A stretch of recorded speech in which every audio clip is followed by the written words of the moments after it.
गरीब गोपाल के समोसा। गांव हरिपुर अपनी सादगी और लोगों की नेकदिल के लिए जाना जाता था।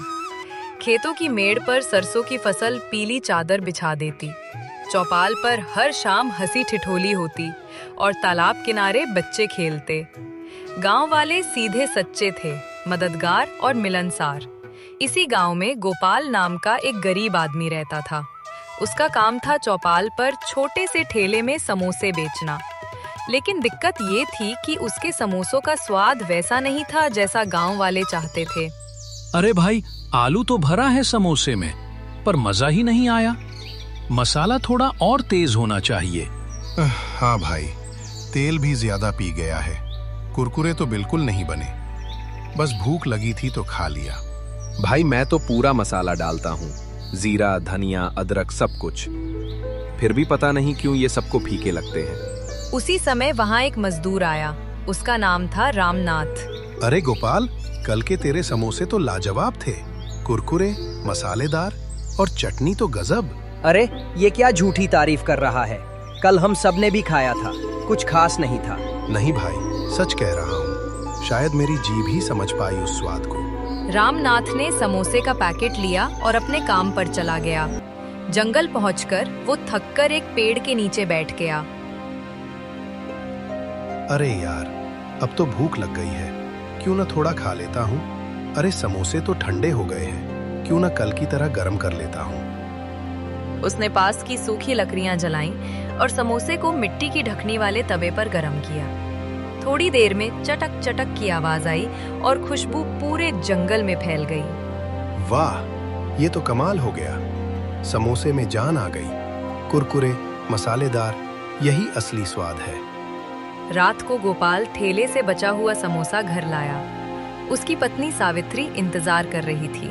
क्या जी, आज भी समोसे बच गए?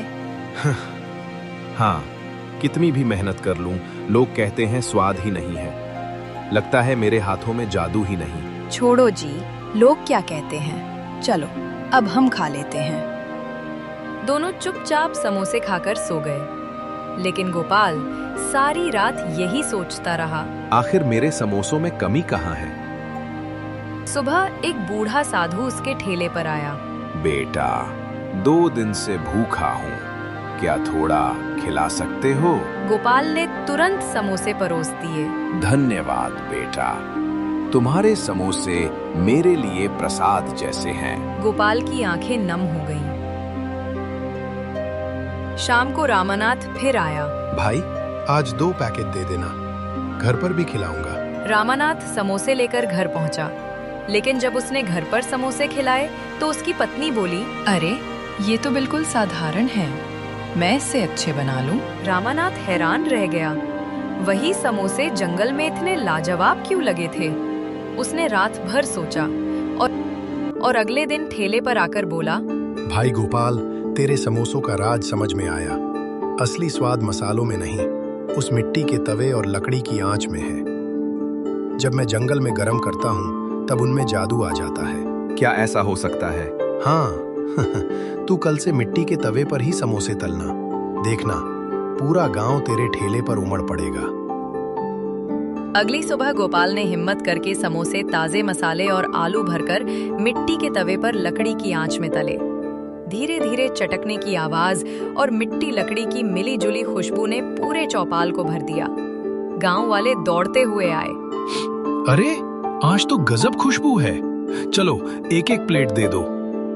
सबने खाया और आंखें चमक उठीं। वाह, ये तो अब तक का सबसे बेहतरीन समोसा है।